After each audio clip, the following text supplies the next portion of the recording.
You know, as a writer, and particularly for Fast Company, innovation, innovators, people looking to be innovative, people looking to solve problems within their organizations, being more efficient, but also bringing out that inner inventor in themselves is all our readers are interested in.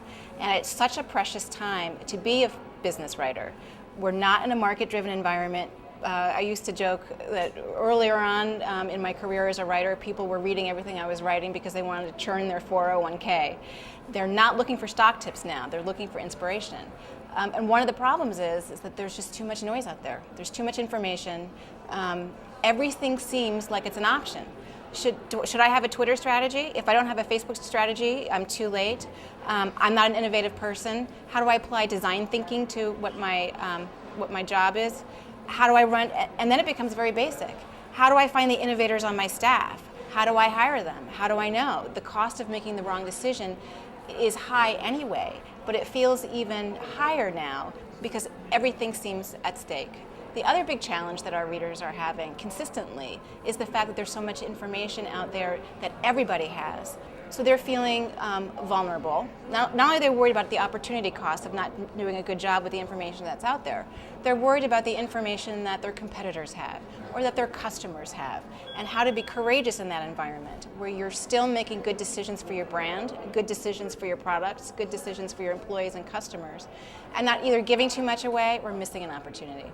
So in that kind of overwhelm, one of the things that this is going to sound really corny, but I make a promise to myself, and I make a promise to myself as I battle with whatever editor I need to battle to get my ideas across, that every story I write must deliver two of three things: information, inspiration, and joy. Because I believe that making business is a joyous act. It's a fully creative act, and people are fully human when they're doing it. And if I can bring some of those stories to light, it gets people out of the fear long enough to believe that something is possible again. And yes, I think that business is a platform for tremendous change when you do it right. One of the most astonishing things about a traditional brand or a beloved brand today is that how quickly it becomes that they can be unharmed by any trend, unaffected by any trend, and they don't need to pay serious attention to it. And I think every day, we're seeing a new example of a person, whether it's a political brand or movement, that suddenly comes out of nowhere because they've used mass communication tools creatively, deftly, emotionally. They're targeting their audience correctly. Everything from the Tea Party movement to President Obama. That's a perfect example. Look at tradition. That's a traditional way of doing business. But think about companies like Motrin. I don't know if you remember the Motrin Mom thing.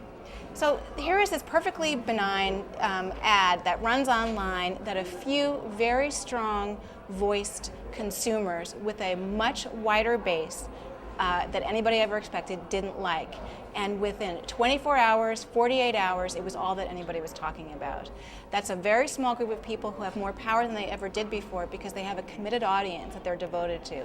Completely trumped a major international global brand. So any traditional business that thinks they have a marketing budget and they have a board and they have a top-down way of looking at things, thinks they're infallible, they're mistaken.